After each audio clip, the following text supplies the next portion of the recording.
চলতি বছরের এসএসসি ও সমমান পরীক্ষার ফল আগামী 10 জুলাই প্রকাশ করা হবে। সোমবার সকালে আন্তঃশিক্ষা বোর্ড পরীক্ষা নিয়ন্ত্রক কমিটির আহ্বায়ক অধ্যাপক এস.এম. কামাল উদ্দিন হায়দার এই তথ্য নিশ্চিত করেছেন। এসএসসি পৌঁছে শিক্ষার্থীরা সবাই কেমন আছো? আশা করি সবাই ভালো আছো। তো তোমাদের এসএসসি পরীক্ষার ফলাফল 10 জুলাই প্রকাশ করা হবে, বিষয়টা কিন্তু চূড়ান্ত হয়ে গেছে।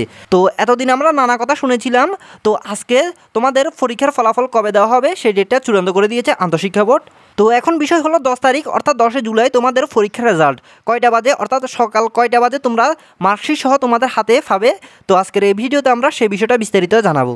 এখানে আমরা দেখতে পাচ্ছি চলতি বছরের এসএসসি ও সমমান পরীক্ষার ফল আগামী 10 জুলাই প্রকাশ করা হবে। আন্তঃশিক্ষা বোর্ড সমন্বয় কমিটির সভাপতি এবং ঢাকা মাধ্যমিক উচ্চ মাধ্যমিক শিক্ষা বোর্ডের চেয়ারম্যান অধ্যাপক ডক্টর খন্দকার এহসানুল কবির এ তথ্য জানান। সূত্র হলো কালের কণ্ঠা এবং প্রথম আলো এবং আরটিভি। তো এসএসসি শিক্ষার্থীরা তোমরা এখন সকলে এসএসসির রেজাল্ট নিয়ে খুব চিন্তিত আছো।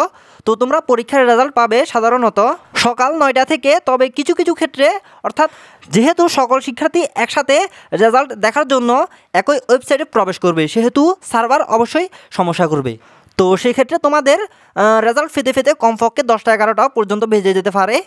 আর তোমাদের কাছে যদি ল্যাপটপ থাকে তাহলে তোমরা খুব তাড়াতাড়ি রেজাল্ট দেখে নিতে পারবে। তো শিক্ষার্থীরা, এটি ছিল আমাদের আজকের আপডেট। আশা করি এই আপডেটটি তোমাদের সকলের কাছে ভালো লেগেছে। যদি ভালো লেগে থাকে তাহলে অবশ্যই এই ভিডিওতে তোমরা একটা লাইক দিয়ে যাবে। তো সবাই ভালো থাকবে, সুস্থ থাকবে, আল্লাহ হাফেজ।